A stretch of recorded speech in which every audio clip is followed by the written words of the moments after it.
यह कहानी रमजान के बाद की है, जब शैतान जीरो से आजाद होता है और अपनी शैतानी चालें चलने के लिए दुनिया में लौटता है। शैतान का पहला वार। रमजान खत्म होते ही शैतान एक खौफनाक खखा लगाता है और कहता है, अब मेरी बारी है। वह जमीन पर उतरता है और सोचने लगता है कि सबसे पहला वार किस पर करे। वह चारों तरफ नजर दौड़ाता है। बाजारों में चमक दमक है, लोग खरीदारी में मशगूल हैं, खुशबुएं बिखरी हुई हैं और हर चेहरे पर खुशी के रंग नुमाया हैं। यह वक्त है वार करने का। शैतान बड़बड़ाता है।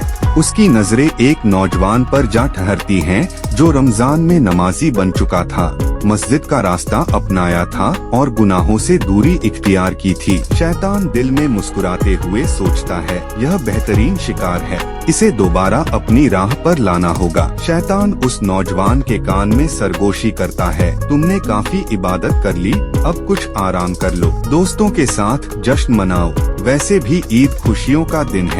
नौजवान थोड़ी देर के लिए हिचकिचाता है, लेकिन फिर अपने दोस्तों के साथ बाहर जाने का फैसला कर लेता है। जैसे ही वह दोस्तों के साथ हंसी मजाक में मशगूल होता है, आहिस्ता आहिस्ता उसका दिल इबादत से गाफिल होने लगता है। शैतान की पनाह कहा। जब शैतान अपना पहला वार कर लेता है तो सोचता है कि खुद को कहाँ छुपाए, क्योंकि रमजान के दौरान कुछ लोगों ने दिल की पाकीज़गी हासिल कर ली थी और उनके दिलों में अब अल्लाह का नूर समा चुका था। यह दिल मेरी पनाहगाह नहीं बन सकते, शैतान चिल्लाता है। वह उन दिलों में घुसने की कोशिश करता है, मगर उन्हें एक रोशनी ढांप लेती है और वह जलने लगता है। वह तेजी से पीछे हटता है और ऐसे लोगों को ढूंढने लगता है जो रमजान के बाद फिर से गफलत में मुब्तला हो सकते हैं। हाँ, वही लोग जो रमजान के बाद भूल जाएंगे, मैं उन्हें ही अपना निशाना बनाऊंगा। वह मुस्कुराते हुए सोचता है।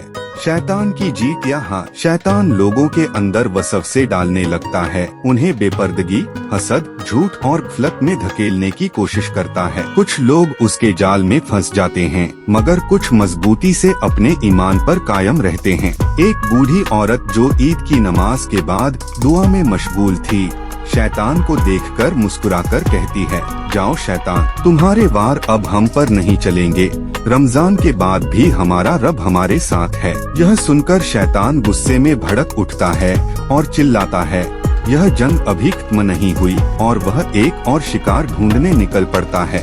यह कहानी हमें यह सबक देती है कि रमजान के बाद भी शैतान हमारे ईमान को कमजोर करने की कोशिश करता है, लेकिन जो लोग अल्लाह के करीब रहते हैं वे उसके वार से बच जाते हैं। क्या हम उनमें से होंगे? अगर यह कहानी आपको पसंद आई हो तो लाइक करें, सब्सक्राइब करें और अपने दोस्तों के साथ शेयर करें। अपनी राय हमें इनबॉक्स में जरूर बताएं।